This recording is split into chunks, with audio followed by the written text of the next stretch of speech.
نحمده ونصلي على رسوله الكريم اما بعد فاعوذ بالله من الشيطان الرجيم بسم الله الرحمن الرحيم رب اشرح لي صدري ويسر لي امري واحلل عقدة من لساني يفقهوا قولي۔ ناظرین، پروگرام دعا کیجئے کے ساتھ آپ کی خدمت میں حاضر ہیں۔ آج ہم انشاءاللہ والدین کے لیے دعاؤں کے بارے میں بات کریں گے کہ ہم کس طرح ان کے لیے بہترین دعائیں کر سکتے ہیں، کیونکہ والدین وہ ہستی ہیں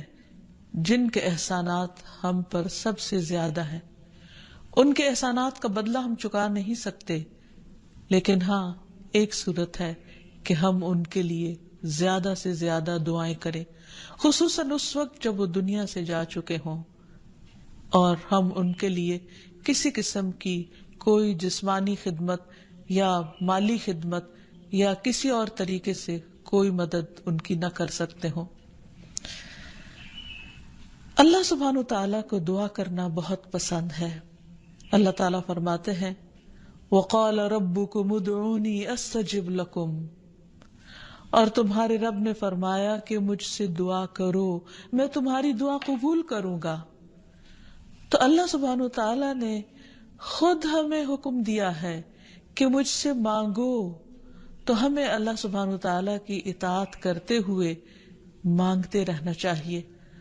اور ویسے بھی ایک اور آیت میں آتا ہے کہ وَإِذَا سَأَلَكَ عِبَادِي عَنِّي فَإِنِّي قَرِيبٌ أُجِيبُ دَعْوَةَ الدَّاعِ إِذَا دَعَانِ فَلْيَسْتَجِيبُوا لِي وَلْيُؤْمِنُوا بِي لَعَلَّهُمْ يَرْشُدُونَ۔ وَإِذَا سَأَلَكَ عِبَادِي عَنِّي، اور جب آپ سے میرے بندے میرے بارے میں پوچھیں، یعنی اللہ سبحانہ تعالیٰ کے بارے میں کہ ہمارا رب کہاں ہے، ہم اس سے کیسے دعا کریں، تو آپ ان کو بتائیے فَإِنِّي قریب، میں تو قریب ہوں، بہت قریب، دور نہیں ہوں، بیچ میں کسی اور کو لانے کی ضرورت ہی نہیں، سب سے زیادہ تو میں ہی تمہارے قریب ہوں۔ اجیب دعوت الداعی اذا دعانی، میں پکارنے والے کی پکار کا جواب دیتا ہوں جب بھی وہ مجھے پکارتا ہے، دن کو پکارتا ہے یا رات کو پکارتا ہے، غم میں پکارتا ہے یا غصے میں پکارتا ہے، بھوک میں پکارتا ہے یا بیماری میں پکارتا ہے، جب بھی پکارتا ہے میں اس کی پکار سنتا ہوں۔ تب اس کو کیا چاہیے کہ فَلْيَسْتَجِيبُوا لِي،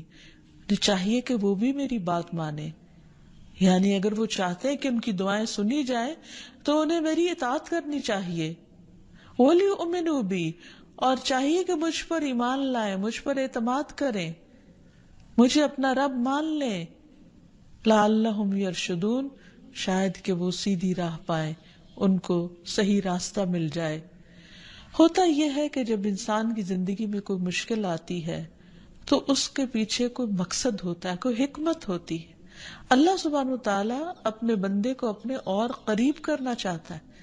اس لیے وہ اس کو کسی نہ کسی ایسے دکھ، تکلیف یا پریشانی میں مبتلا کر دیتا ہے تاکہ بندہ اپنے رب کی طرف رجوع کرے، اس مشکل پر صبر کر کے اجر پائے، اللہ تعالیٰ کی طرف رجوع کر کے اور زیادہ دعا مانگے، کیونکہ دعا عبادت ہے، الدعاء هو العبادہ، اللہ سبحانہ تعالیٰ کے نزدیک نہایت پسندیدہ، اس لیے ہمیں کثرت سے پکارتے رہنا چاہیے۔ اور جب بھی ہم دعا مانگیں تو اس سے پہلے اللہ تعالیٰ کی حمد و ثنا ضرور بیان کریں۔ ایک حدیث میں آتا ہے، عبداللہ بن مسعود رضی اللہ عنہ کہتے ہیں کہ میں نماز پڑھ رہا تھا اور نبی صلی اللہ علیہ وسلم، ابو بکر اور عمر ایک ساتھ تھے۔ جب میں بیٹھا تو اللہ تعالیٰ کی حمد و ثنا بیان کی، پھر نبی صلی اللہ علیہ وسلم پر درود بھیجا، پھر اپنے لیے دعا کی، تو نبی صلی اللہ علیہ وسلم نے فرمایا مانگو عطا کیا جائے گا، مانگو عطا کیا جائے گا۔ تو اس سے پتہ یہ چلتا ہے کہ دعا سے پہلے اللہ تعالیٰ کی حمد و ثنا بیان کرنا ضروری ہے۔ اللہ تعالیٰ کی حمد و ثنا کے بے پناہ کلمات ہیں، لیکن آج ہم ان کلمات میں سے ایک کلمہ جو اللہ تعالیٰ کو بے حد محبوب ہے وہ آپ کو بتاتے ہیں، جو نماز کے آغاز میں بھی پڑھا جاتا ہے، اور نماز کے علاوہ بھی اگر اللہ تعالیٰ کی حمد و ثنا کرنا ہو تو اس دعا کو پڑھ سکتے ہیں۔ سبحانک اللہم و بحمدک و تبارک اسمک و تعالی جدک و لا الہ غیرک۔ اے اللہ تو پاک ہے اپنی تعریف کے ساتھ، تیرا نام بڑا ہی برکت والا ہے، تیری بزرگی بلند و برتر ہے، تیرے علاوہ کوئی بھی الہ نہیں ہے۔ تو بہرحال والدین کے لیے دعا کرنے سے پہلے اللہ سبحانہ و تعالیٰ کی حمد و ثنا بیان کیجیے، پھر نبی صلی اللہ علیہ وسلم پر درود بھیجیے، اور پھر اپنے ماں باپ کے لیے دعائیں کیجیے، کیونکہ یہ اللہ تعالیٰ کا حکم بھی ہے، وَقُلْ رَبِّ ارْحَمْهُمَا كَمَا رَبَّيَانِي صَغِيرًا، اور آپ کہہ دیجئے اے میرے رب ان دونوں پر رحم کیجئے، یعنی والد پر بھی اور والدہ پر بھی، جیسے انہوں نے مجھے چھوٹا سا پالا تھا، بچپن میں پالا تھا، جب میں نہ خود کھا سکتا تھا نہ پی سکتا تھا اور نہ خود اپنے آپ کو صاف کر سکتا تھا، تو انہوں نے دن رات بغیر کسی وقفے کے میری خدمت کی۔ تو اے رب اب جب کہ وہ بڑے ہو گئے ہیں، وہ تیری رحمت کے محتاج ہیں، تو ان پر رحمت فرما اور ان کی مشکلات آسان فرما۔ پھر اسی طرح والدین اگر زندہ ہوں تو بھی دعا کی جائے، اور اگر وہ فوت ہو جائے تو وہ اور بھی زیادہ دعاؤں کے مستحق ہو جاتے ہیں۔ جب برزخ میں والدین کا درجہ بڑھا دیا جاتا ہے، یعنی بلند کیا جاتا ہے، تو وہ پوچھتے ہیں کہ ہمیں درجے کی یہ بلندی کیوں کر حاصل ہوئی؟ تو انہیں بتایا جاتا ہے کہ یہ تمہاری اولاد کی دعا کی وجہ سے۔ ویسے بھی جب انسان فوت ہو جاتا ہے تو اس کے اپنے عمل کا سلسلہ ختم ہو جاتا ہے۔ 3 چیزیں مرنے کے بعد بھی فائدہ دیتی ہیں، جن میں سے ایک صدقہ جاریہ ہے، دوسرے ایسا علم جو انسان اپنے پیچھے چھوڑ جائے جس سے لوگ فائدہ اٹھائیں، اور تیسرے ولد صالح یدعو لہ، نیک اولاد جو اپنے والدین کے لیے دعائیں کرے، یعنی بیٹے کی دعا یا بچوں کی دعا اپنے والدین کے حق میں قبول ہوتی ہے، اس لیے خوب خوب دعائیں کرنی چاہیے۔ ہم دیکھتے ہیں کہ مختلف پیغمبر بھی اپنے رب سے اپنے والدین کے لیے دعائیں کرتے رہے ہیں، جن میں نوح علیہ السلام کی دعا ہے، وہ کہتے ہیں رب اغفر لی ولوالدی ولمن دخل بیتی مؤمنا وللمؤمنین والمؤمنات، اے میرے پروردگار مجھے بخش دے اور میرے والدین کو بخش دے، اور ہر اس شخص کو جو میرے گھر میں مومن کی حیثیت سے داخل ہوا ہو ان سب کو بھی بخش دے۔ اسی طرح ابراہیم علیہ السلام کی دعا ہے ربنا اغفر لی ولوالدی وللمؤمنین یوم یقوم الحساب، اے ہمارے پروردگار مجھے، میرے والدین اور تمام مومنوں کو اس دن معاف کر دینا جس دن حساب لیا جائے گا۔ پھر اسی طرح ہم دیکھتے ہیں کہ صحابہ کرام اپنے والدین کے لیے دعائیں کیا کرتے تھے، جن میں خاص طور پر حضرت ابو ہریرہ کا ذکر ملتا ہے کہ وہ ایمان لے آئے تھے لیکن ان کی والدہ مشرکہ تھیں، اور وہ نبی صلی اللہ علیہ وسلم کے بارے میں ایسے کلمات کہہ دیتی جس سے ان کو بہت تکلیف ہوتی۔ تو ایک مرتبہ اسی طرح کے کچھ کلمات سن کر وہ روتے ہوئے نبی صلی اللہ علیہ وسلم کے پاس آئے، کہنے لگے کہ یا رسول اللہ صلی اللہ علیہ وسلم آپ میری والدہ کی ہدایت کی دعا کیجیے۔ بہرحال آپ صلی اللہ علیہ وسلم نے ہاتھ اٹھا دیے، ان کے لیے دعا کی، اور جب حضرت ابو ہریرہ واپس گھر پہنچے تو ان کی والدہ اسلام قبول کر چکی تھی۔ حقیقت یہ ہے کہ والدین کے لیے خود بھی دعا کرنی چاہیے اور دوسروں سے بھی دعا کی درخواست کرنی چاہیے۔ پھر اسی طرح ہم دیکھتے ہیں کہ ایک مرتبہ ابو ہریرہ جب اپنے وطن پہنچے تو بڑی اونچی آواز میں کہا اماں جان السلام علیکی ورحمۃ اللہ وبرکاتہ۔ انہوں نے جواب دیا وعلیک السلام ورحمۃ اللہ وبرکاتہ۔ پھر ابو ہریرہ کہنے لگے اللہ تعالیٰ آپ پر رحم فرمائے جیسا کہ آپ نے بچپن میں میری پرورش فرمائی۔ ان کی والدہ نے جواب دیا اے میرے بیٹے تمہیں بھی اللہ تعالیٰ بہترین جزا دے اور تم سے راضی ہو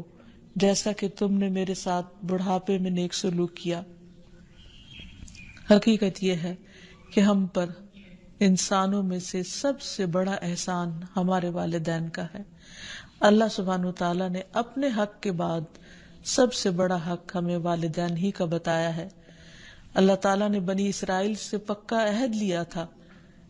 قرآن مجید میں آتا ہے وَإِذْ أَخَذْنَا مِيثَاقَ بَنِي إِسْرَائِيلَ لَا تَعْبُدُونَ إِلَّا اللَّهَ وَبِالْوَالِدَيْنِ إِحْسَانًا، اور وہ وقت یاد کرو جب ہم نے بنی اسرائیل سے یہ پختہ عہد لیا کہ تم لوگ اللہ کے سوا کسی کی عبادت نہ کرو گے اور والدین کے ساتھ احسان کرو گے۔ تو حقیقت یہ ہے کہ والدین کے ساتھ احسان کرنا اس لیے ضروری ہے کہ ہم ان کا حق ادا نہیں کر سکتے جتنی وہ محبت کے ساتھ ہمیں پالتے ہیں۔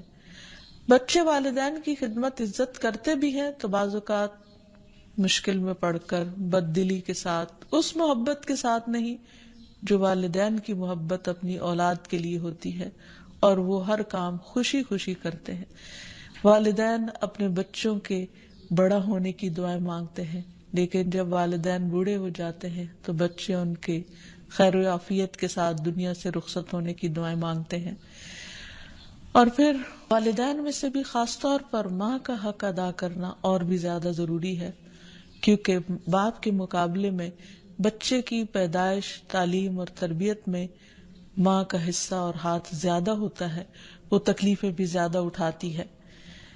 اور والدین کے لیے دعائیں کرنے کے ساتھ ساتھ ان کے ساتھ ادب اور احترام کا سلوک بھی کرنا چاہیے، خواہ وہ مسلمان نہ بھی ہوں، خواہ وہ اللہ تعالیٰ کے فرما بردار نہ بھی ہوں۔ اس سلسلے میں ہم دیکھتے ہیں کہ حضرت اسما کی والدہ ان کے پاس آئیں جو کہ ابھی اسلام قبول نہیں کی تھی، تو وہ نبی صلی اللہ علیہ وسلم کی خدمت میں حاضر ہوئیں اور پوچھا کہ میری والدہ میرے پاس آئی ہیں اور بہت رغبت کے ساتھ مجھ سے ملنا چاہتی ہیں، تو کیا میں ان سے مل سکتی ہوں، ان کی مدد کر سکتی ہوں؟ تو آپ نے فرمایا تھا صلی امکی، تم اپنی ماں کے ساتھ صلہ رحمی کرو۔ اس بارے میں اللہ سبحانہ وتعالیٰ قرآن مجید میں بھی حکم دیتے ہیں کہ اگر وَإِن جَاهَدَاكَ عَلَىٰ أَن تُشْرِكَ بِي مَا لَيْسَ لَكَ بِهِ عِلْمٌ فَلَا تُطِعْهُمَا وَصَاحِبْهُمَا فِي الدُّنْيَا مَعْرُوفًا، کہ اگر وہ تجھ پر دباؤ ڈالیں کہ تو میرے ساتھ کسی ایسی چیز کو شریک بنائے جس کا تجھے کچھ علم نہیں، تو تم ان کا کہنا نہ ماننا، البتہ دنیاوی معاملات میں ان کے ساتھ بھلا سلوک کرنا، ان کے ساتھ بھلائی کے ساتھ رفاقت کرنا، یعنی عمدہ طریقے سے، اچھے طریقے سے زندگی بسر کرنا۔ پھر اسی طرح خاص طور پر والدین کے ساتھ نرم سلوک کرنے کا حکم دیا گیا، کیونکہ والدین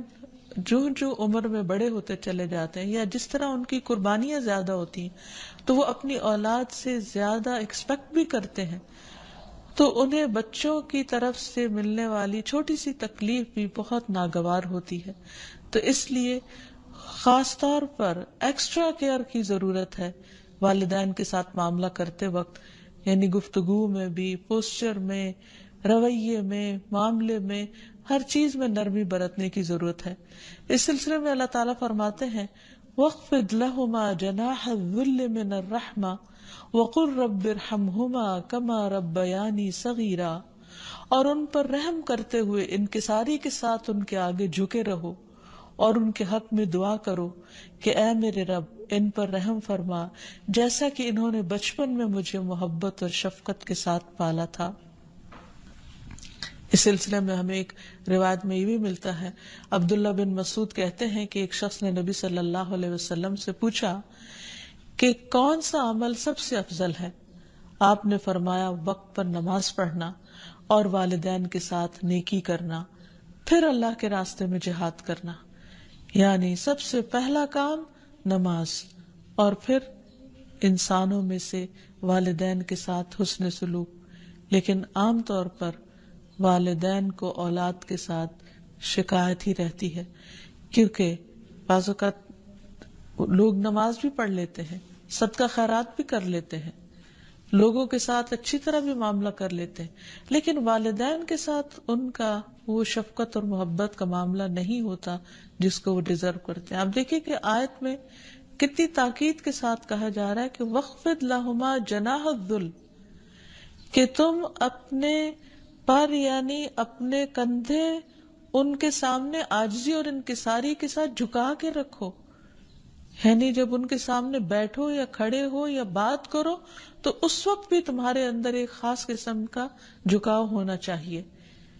پھر اسی طرح یہ ہے کہ والدین کو اف تک کہنے کی اجازت نہیں. بعض اوقات انسان کا اپنے والدین کے ساتھ ڈس ایگریمنٹ ہو جاتا ہے،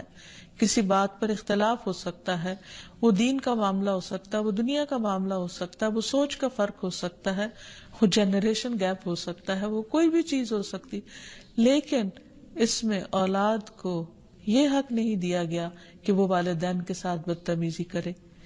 ہمارے دین نے ہمیں یہ سکھایا ہے کہ وَلَا تَقُلْ لَهُمَا اُفٍّ وَلَا تَنْهَرْهُمَا، کہ تم ان کو اف تک نہ کہو اور ان سے ڈانٹ کر بات نہ کرو. وَقُلْ لَهُمَا قَوْلًا كَرِيمًا، اور ان کے ساتھ جب بات کرو تو بہت عزت کے ساتھ کرو، احترام کے ساتھ کرو. پھر اسی طرح ان کے ساتھ سختی سے بات نہ کی جائے، ان کا نافرمان نہ بنا جائے. جیسے اللہ سبحانہ وتعالیٰ نے یحییٰ علیہ السلام کو یہ حکم دیا تھا، یا یحییٰ خذ الکتاب بقوہ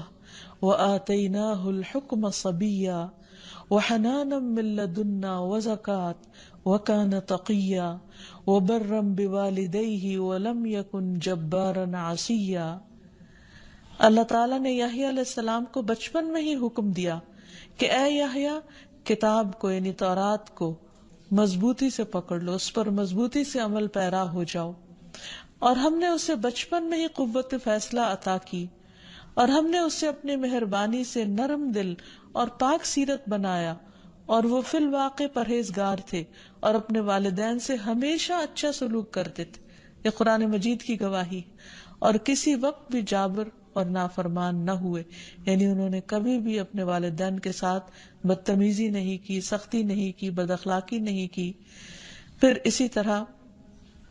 والدین کی نافرمانی کو حرام بھی قرار دیا گیا. حدیث میں آتا ہے کہ ان اللہ حرم علیکم عقوق الامہات، اللہ نے تم پر ماؤں کی نافرمانی کو حرام قرار دیا ہے. پھر اسی طرح ایک اور حدیث میں آتا ہے کہ اللہ تعالیٰ کی رضامندی باپ کی رضامندی میں ہے، اور اللہ کی ناراضگی باپ کی ناراضگی میں ہے. اس لیے والد کا حق ادا کرنا بھی ماں کے ساتھ ساتھ بہت ضروری ہے، اور والدین کا حق ادا نہ کرنا کبیرہ گناہوں میں شمار ہوتا ہے. اور کبیرہ گناہ وہ ہیں کہ جن پر اگر انسان توبہ کیے بغیر مر گیا تو قیامت کے دن سخت پکڑ ہوگی. اور اسی طرح والدین کو رلانا بھی کبیرہ گناہ ہے، ان کو گالی دینا کبیرہ گناہ ہے. پھر اسی طرح والدین تو وہ ہستی ہیں کہ جن کے لیے دعاؤں کے ساتھ ساتھ ان کی طرف سے صدقہ خیرات کرنا بھی خصوصاً ان کے زندگی کے بعد بہت فائدہ مند ہے. انسان کو اگر زندگی میں کچھ مشکل پیش آئے، اپنے بچوں کی طرف سے کوئی پریشانی ہو، یا اپنی صحت کی طرف سے، یا کاروبار اور روزگار میں اگر کوئی پریشانی ہو، تو اس وقت انسان کو اپنے والدین کے ساتھ حسن سلوک کرنا چاہیے. یہ ان نیکیوں میں سے ہے جس کی وجہ سے انسان کی مشکل بہت جلد حل ہو جاتی ہے. اور خصوصاً صدقہ دیتے وقت والدین کی طرف سے، یعنی ان کو ثواب پہنچانے کی نیت سے صدقہ کیا جائے. اس سلسلے میں ہم دیکھتے ہیں ایک آدمی نے نبی صلی اللہ علیہ وسلم سے عرض کیا، میرے والد فوت ہو گئے ہیں اور انہوں نے مال چھوڑا ہے لیکن وصیت نہیں کی، تو کیا میں ان کی طرف سے صدقہ کروں تو ان کے گناہ معاف کر دیے جائیں گے؟ آپ نے فرمایا ہاں. اسی طرح حضرت عائشہ سے روایت ہے کہ ایک آدمی نبی صلی اللہ علیہ وسلم کے پاس آیا اور عرض کی کہ یا رسول اللہ، میری والدہ بغیر وصیت کے فوت ہو گئی ہیں، اور میرا گمان ہے کہ اگر وہ بات کرتی تو صدقہ کرتی، اگر میں ان کی طرف سے صدقہ کروں تو کیا ان کو اجر ملے گا؟ آپ نے فرمایا کہ ہاں. پھر اسی طرح والدین کے اگر روزے رہتے ہوں تو ان کے قضا روزے ادا کیے جا سکتے ہیں. اگر وہ حج نہ کر پائے ہوں تو ان کی طرف سے حج بدل کیا جا سکتا ہے، یہ ان کے لیے ایک بہت بڑا احسان ہوگا. پھر اسی طرح ان کی نظر پوری کی جا سکتی ہے کہ اگر انہوں نے زندگی میں کسی سے کوئی وعدہ کیا ہو اور وہ اسے پورا نہ کر سکے ہو، اللہ تعالیٰ کے لیے کوئی نظر مانی ہو اور اسے پورا نہ کر سکے ہو، تو اس کو ادا کر دیا جائے. تو خلاصہ یہ ہے کہ انسان اپنے والدین کے ساتھ جو احسان کر سکتا ہے، اس میں جب وہ زندہ ہوں تو ان کا دل خوش کرے، ان کی خدمت کرے، ان پر اپنا مال خرچ کرے، ان کی اطاعت اور فرما برداری کرے.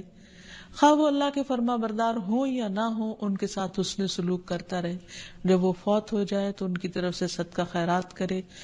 والدین کے دوستوں کے ساتھ حسن سلوک کرے،